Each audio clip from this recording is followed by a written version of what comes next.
아, 여기, 신림구동 산 꼭대기인데. 신림동이요? 네. 네. 무용지물 된다고 사람들이 빨리 싸게 네. 팔고 내려오라고 해서 팔려고 했었는데 애들이 못 팔게 해가지고 지금 저 고민 중에 있어요. 매도 고민이신 것 같으신데 신림동 정확한 위치 여쭤봐도 괜찮을까요? 네. 신림구동 254에 126번지요. 신림구동 254에 254-126번지요. 네, 혹시 언제부터 가지고 계셨을까요? 한 15년. 네, 알겠습니다. 매도 문의 주셨고요. 바로 인사부터 나누어 볼게요.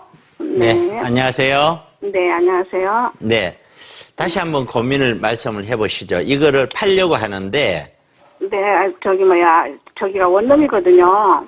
예, 원룸인데 이제 꼭대기고 높고 이제 저기 예. 하다 보니까 학생들 전혀 안 와요. 그렇습니다. 그 몇 분밖에 안 있거든요. 다 네. 이제 나가고 그래서 이제 팔려고 하는데 네, 애들이 못 팔게. 왜 못 그래갖고 팔게 해요? 왜 그러냐면은 이거 팔면은 여기는 뭐 20년 전이나 지금이나 땅값이 하나도 안 올랐거든요. 꼭대기가. 네, 그러니까는 이거 팔면은 이제 이만큼만 집을 못 산다고. 그래가지고 저는 딸하고 같이 살고 있거든요. 아니, 혼자들하고.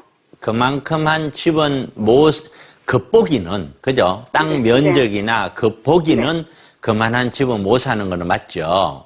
네네. 자, 그럼 거꾸로 얘기하면은, 지금 그 돈 가지고 저 충청도나 전라도나 경상도 지방에 가면 그보다 훨씬 더 좋은 집 사죠, 그죠? 네네. 그럼 그렇게 가야 되나 이거지? 그렇게 아니죠. 안 가고 서울에서. 그러니까 결국에는 어차피 집 모양 보고 땅값이 정해지는 게 아니잖아요. 땅이라고 하는 거는 그 토지, 원래 우리 주택 가격은 사실 이 땅값이 가장 큰 거잖아요. 네네. 그러면 이 땅의 가치에 따라서 가격이 달라지는 거잖아요. 그렇죠. 지금 자제분들처럼 이거 팔면은 다른 데 가서 이만한 좋은 집을 못 산다 하는 건 겉보기 좋은 집을 못 사는 것이고, 네네. 그렇다고 이거 붙잡고 앉아 있으면은 다른 집값 올라갈 때 얘는 더 안 올라가잖아요. 네네. 그러면 그거는 훨씬 손해잖아요. 네. 그런데 왜 못 팔게 하냐는 거지.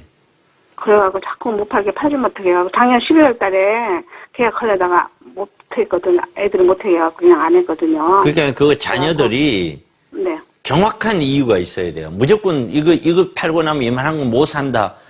그렇게만 얘기하면 안 돼. 그것도 그렇고요. 예. 여기서는 이제 돈이 좀 월세가 좀 나오잖아요. 네. 근데 이제 돈이 좀 나와야 되는 집을 사야 되는데 네. 그러지 못하니까는 또 더 네. 그런 거거든요. 이 땅이 몇 평이나 돼요? 65평이요. 65평. 네. 65평에 월세가 얼마나 나와요? 한 3,400 나와요, 지금. 아니, 학생들도 없다면서요? 방이 많거든요. 방이 몇 개나 되는데요? 26개요. 26개. 예, 원룸이요. 그러면은 한 10개만 해도 한 30만 원씩만 받아도 한 300만 원 나오네요? 그렇죠. 그 대신에 그렇죠. 가스비 같은 건 제가 다 내거든요. 물론 그러겠죠. 네네. 네. 그 말씀은 조금 이해가 가네요. 만약에 65평을 네. 3, 400인데 얼마 정도까지 팔 수가 있어요? 판다면? 9억 8천에 계약하려다 말았거든요. 그렇군요. 그런데 네. 세금이 한 1억 넘겨 나와요. 그것이 문제가 아니고 네. 9억 8천에 팔았었을 때는 우리 자제분들 얘기가 맞아요. 어디 나가서 네. 사서 월세 잘 받아봐야 100만 원, 200만 받기도 쉽지 않아요.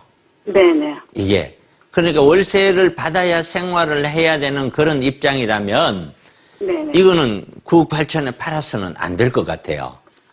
그런데요. 네. 지금은 그렇지만 앞으로 점점 이제 무용지물 된다고 사람들이 일본이 네. 이제 옛날엔 꼭대기가 좀 인기 있었는데 지금은 네. 일본이 꼭대기 집은 다 비어 있다고 일본 따라간다고 여기도 무용지물 되면 지금 현재는 그렇지만 앞으로 점점 내년 내후년 가면 한 사람 두 사람 빠져나가면 전혀 다 빠져나가면 완전히 무용지물 된다고 여기가. 네. 그래갖고 저는 이제 안강하게 이제 팔려고 그러거든요. 무용지물 된다고. 그러니까 문제는 좋아요. 네. 그러면 현재를 볼 거냐, 네. 미래를 볼 거냐, 어느 곳에 네. 초점을 맞춰서 할 거냐라는 거예요. 네. 문제는 네. 네. 지금 우리 시청자님처럼 팔았어. 네. 이거는 팔아라 말아라의 문제가 아니라 예를 들어서 팔았단 말이에요. 네. 팔고 나서 그것으로 거주할 집을 사고 생활비를 만들 수 있느냐라는 거예요. 자신이 있냐라는 거예요. 네, 그렇게 없죠. 그게 자신이 없으면 그럴 때는 생활을 어떻게 하실 거예요? 저 혼자니까, 뭐, 그러니까 생활은 상관이 없어요? 한 100, 200만 나오면 되죠. 예? 100만 원 정도, 200만 원 정도만 나오면 생활하죠. 네, 그 정도 생활만 목표로 한다면은 네. 팔고 나가서 뭐 어떻게 해볼 수도 있을 것 같기는 해요. 네. 이게. 그런데 쉽지만은 않아요. 지금 땅값들이 너무 많이 올라서. 네. 그런데 그 말씀도 맞아요. 장기적으로 가면 갈수록 이런 데는 그만큼 그렇게 좋지는 않아요. 왜냐면은 그 역을 중심으로, 역세권을 중심으로 해서 네. 앞으로도 작은 주택들이 많이 들어올 거예요. 네. 그러면은 지금 어떻게 되냐면은 들어오는 사람들은 전세 자금 대출을 잘 해줘요, 지금은. 네. 그러면 전세 자금 대출 받으면 그 이자가 싸요. 네. 그러면은 여기 월세 내놓으니 전세 자금 대출 받아서 그 역세권에 가까이 거기 대고 살아버린다 하면 일 안 오겠죠. 그렇죠. 예. 그런 수요는 있기 때문에 미래를 보면은 파는 거는 맞아요. 네. 그런데 이제 단 조건이, 결론은 이거예요. 그러면은 팔고 나서 확실한 그림을 어떻게 그려보고, 네. 그리고 이렇게 팔고 나면은 내가 팔고 나서 어떻게 하고 어떻게 하면 되겠다. 라고 딱 자신이 있으면 파세요. 네. 근데 팔아놓고 나서 허둥지둥 뭐 찾아보고 하고 못 찾으면은 곤란해지잖아. 그죠? 그렇죠. 그러니까 팔기 전에 대충 어느 정도 받을 수 있다. 그럼 이 돈으로 어디 가서 뭘 사고 해서 내가 생활은 어떻게 하고 월세는 어떻게 받아야 되겠다 하는 것이 그림이 그려지면 파세요. 네. 그림이 그려지기 전까지는 일단은 이렇게 받아갖고 갈 수밖에 없어요.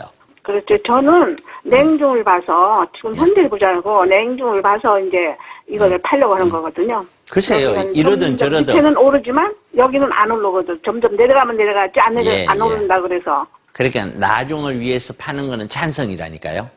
저도 그래요? 찬성한다니까요. 네. 찬성하는데 네. 무턱대고 팔아놓고 이러지도 저러지도 못하는 상황이 있으면 안 되니 네. 팔고 나서 계획을 어떻게 할 것인지 세워놓고 팔으라는 거예요. 네. 네, 거기까지 말씀드릴게요.